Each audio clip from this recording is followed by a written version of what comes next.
Thank you so very, very much to all of you. First of all, to Lou Holder, who is likewise a brother. He and his wife and family are also my church family, and I want to thank Lou for so much. But I have to tell you that he is a person.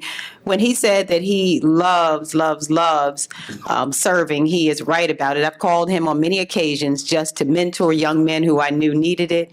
He stepped in right away, has made a tremendous difference, very quietly, not in just moments like this one, but I can tell you that he is so passionate, not just about his family, but about making sure that other people's families succeed also. So thank you so much for that, Lou.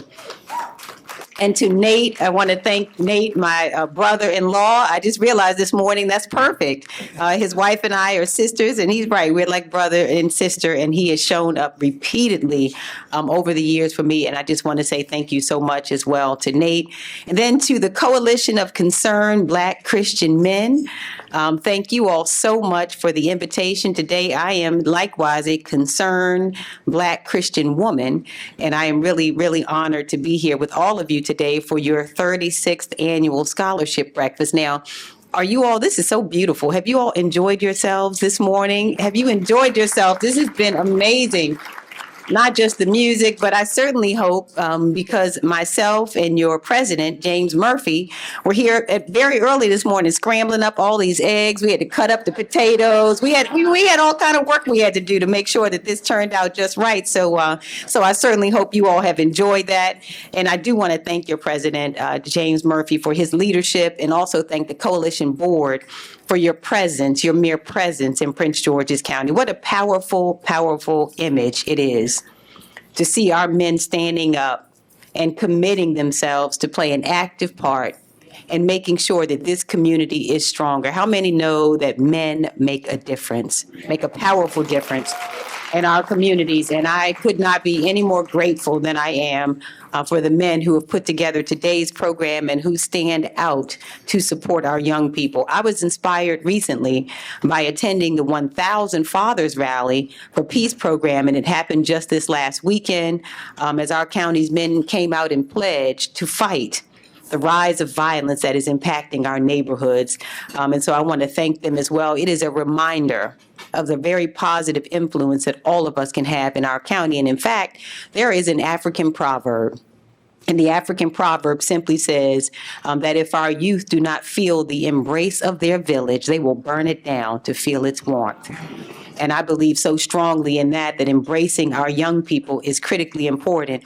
And speaking of which, I would be remiss if I did not acknowledge our at-large councilperson, Calvin Hawkins, who is the people's champion, who is here this morning. I want to thank him for his partnership. This coalition has understood for a long time what embracing the village meant, and your influence has been felt here for years. We see you reaching out always in our neighborhoods, not just during Christmas and Thanksgiving, but I want to thank you also for showing up during COVID-19 as we were making sure that outreach was a part of what we did to distribute food and do so many other things. It was the coalition that stepped forward to be there with us. And so I want to thank them for being out in our communities, making sure that you were there so that our families are never forgotten and that they are always on the forefront of your agenda. You are an outstanding example to our county's young people, and you've constantly taught them that an organization like yours can make a difference. And I hope all the young people who are benefiting today are watching this example and understanding that at some point you'll have next. Now, this morning's theme, Change Starts With Me, is, I believe, so fitting for the gathering that we're here for. And one reason that it's so perfect is because it recognizes that every young person in this room is powerful, capable, and equipped to make a difference in the world. Now, that may sound like a simple thing, but I don't take it for granted, and I hope that you don't either, because there are so many young people who do not have this very basic belief in themselves.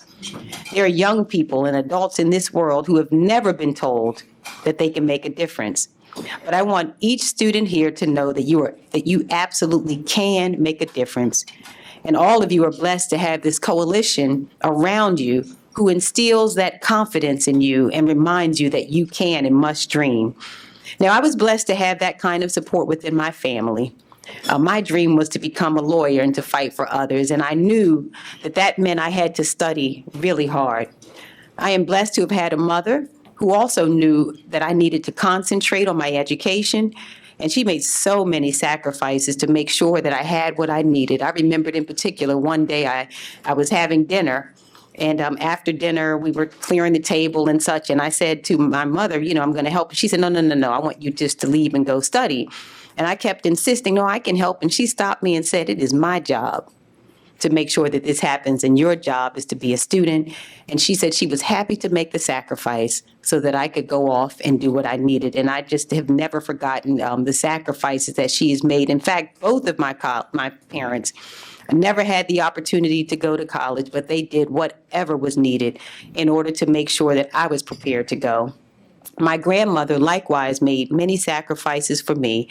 It was a case that when my mother was working and wasn't able to take me to school, my grandmother would drive miles and miles from the district into Prince George's to take me to and from school. And so they all sacrificed because they also believed that I could reach my dream.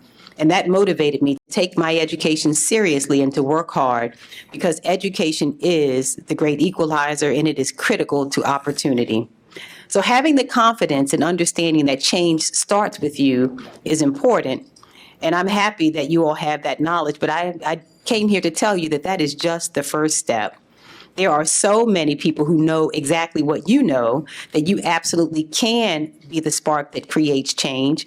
But history is full of examples of people who have had this knowledge and declined to accept the responsibility. There are stories of unfulfilled promise because someone chose to take a different path. Knowing your potential is good, but you should know that that is not all there is. The book of Isaiah, in fact, tells the story of the nation of Judah after the death of King Uzziah. Uzziah became king at the age of 16. And as a young man, he knew early on that change started with him. He was smart, he was innovative, and he grew up to be a strong leader. He began his reign by doing what was right, and Judah was very prosperous under his rule. But along the way, King Uzziah forgot his calling, and Judah turned away from following God. And when King Uzziah died, the nation was at a crossroads. Enemies were lining up, as they often do, to take advantage of this situation. Their future was uncertain, and Judah desperately needed change. God was searching for someone to send, and so he went to Isaiah. And now this was a scary assignment for anyone to take on, and Isaiah at this point is a young man. He's barely older than King Uzziah when he started his reign, and he knows that change begins with him. But he doesn't really feel qualified for this role because he's seen so many others come up short. In Isaiah, the 6th chapter and 8th verse, God asks a very powerful question: whom shall I send, and who will go for us? Who is going to take this message of repentance and restoration to Judah, because they need change? Instead of turning away, Isaiah gives the answer that would change the course of history for so many. Here I am, send me. Now, it's one thing to know change begins with you, but it doesn't matter unless you're willing to accept the call. There's a world all around us in need of change, and making it happy is a very scary assignment. Just like the situation Isaiah faced, the challenge may feel like it's just too much to handle. Many have turned away from their call because the job seems too big a task to take on alone. But change starts with me means change starts with your willingness. It reminds me of the situation that I faced early in my career. As many of you know, I am a lifelong Prince Georgian. I've grown up here, and I make sure everybody knows it, whoever hears me speak. I'm so proud of it. One day, however, years ago, I was having a conversation with one of my childhood friends. And I was going on and on about Prince George's County. My daughter was 4 years old at the time, and I was telling him that I felt she was growing up in a place that was a little different than the one I grew up in. And I was saying to him, when I grew up, I could ride my bike, and my mother didn't even have to know where I was. I was everywhere. And I was saying to this friend that, I didn't feel my daughter had that same sense of security. Well, he cut me off and said, unless you plan to change it, I don't think we should ever discuss it again. He further went on to say, so when she comes back to tell you, to ask you what you did about what you saw, what are you going to tell her? How smart you were? All the great ideas you had? Or are you actually going to tell her what you did? So that convicted me, and, I from there decided that I was going to run for state's attorney. Now, at this point, the belief everyone had in me and that I had in myself, I can tell you, had already been realized. I'd gone away to Duke University. I came back to the University of Maryland School of Law so that I could bring change back home. Change was already starting with me as I began my career as the first ever full-time domestic violence prosecutor, but I felt that I could do even more for this community that I came to love. So instead of complaining from the sidelines or ignoring the opportunity or waiting for someone else to do something, I decided, here I am, send me. I'll do something about it. And that was when, of course, I ran for state's attorney. Didn't know I was supposed to lose the race, but anyway, God is able, right? So that willingness to get involved is the attitude I believe that we must all embrace. Because once you've accepted that change starts with you, it's time to move into position so that you can start making change happen. And just by being in this room this morning, it's clear to me that all of you have been willing to accept the call. You've studied hard, you've put in the work to get to this point, and you're preparing to go to the next stage to learn new lessons and have new experiences in different surroundings. You're going to continue your journey to be that change that this world desperately needs. And I can tell you that at times, and I know the ones who are heading off to college, I want you to remember that I've told you this, that sometimes it is an uneasy feeling, uncomfortable. And I want you to realize that when you accept the call, you, however, are not on your own. Change starts with me doesn't mean change depends on you alone. When you work for change, others will come along to help you. This coalition is made up of men who are willing to help change this county for the better. They're working together to do very powerful work. They've dedicated their lives to mentoring you and providing you the financial support to go on to achieve your dreams. They've donated over $500,000 in scholarships to almost 600 students just like you. And their presence, you should know, doesn't leave as you move to the next stage of your journey. The students who have benefited from this support in the past can tell you that better than anyone, that they sat right there where you're sitting right now.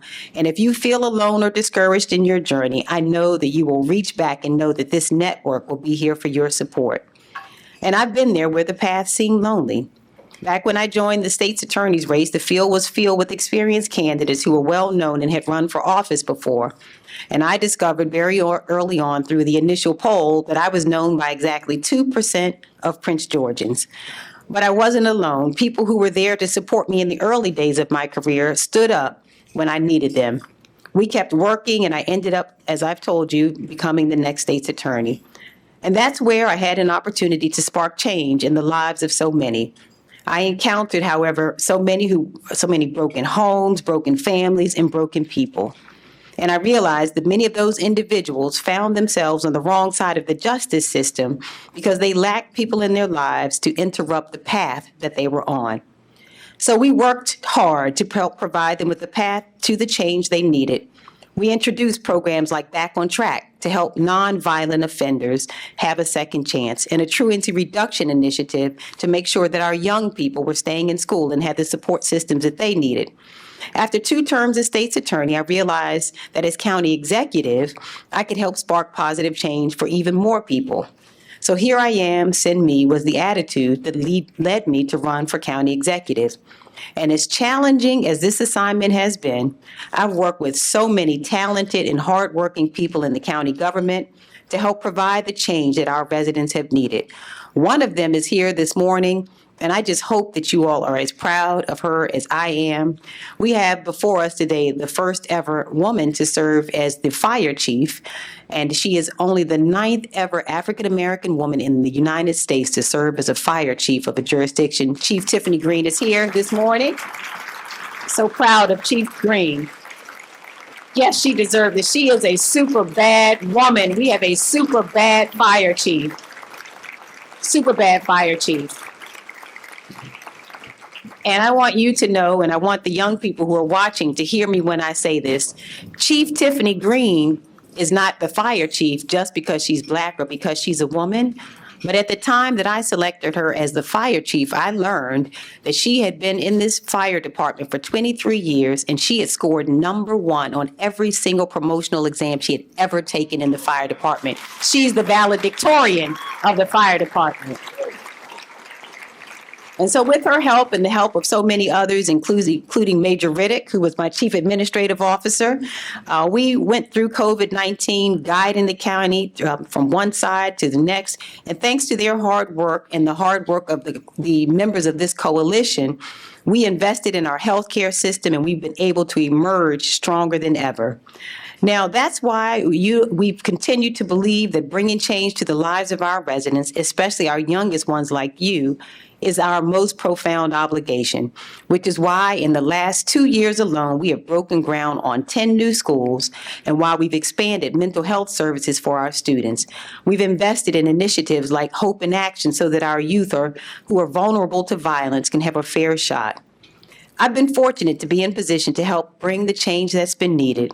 And I've been blessed to have the support that makes all the difference, from parents and family to supportive teachers, tutors in high school, friends in college. And even now, I still have the emotional and spiritual support from people around me. But above all, I want you to know that I have had the support that matters most.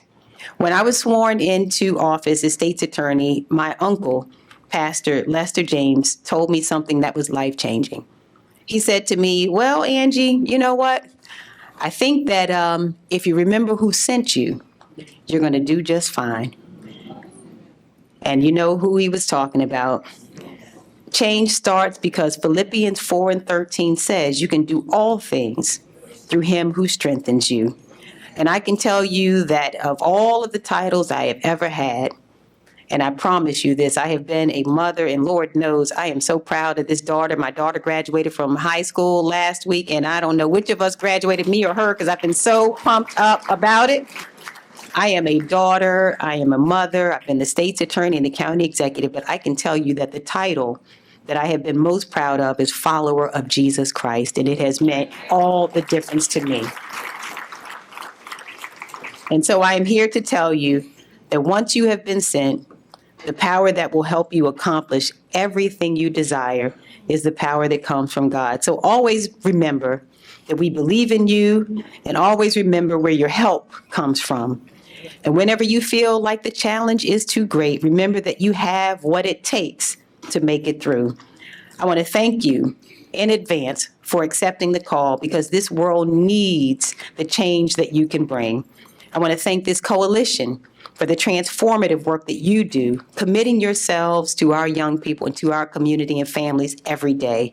Our young people and our community as a whole absolutely would not and could not be the same without you. So thank you so much for the invitation to join you this morning. May God continue to bless each of you and your families, and may God continue to bless our beautiful county. Thank you.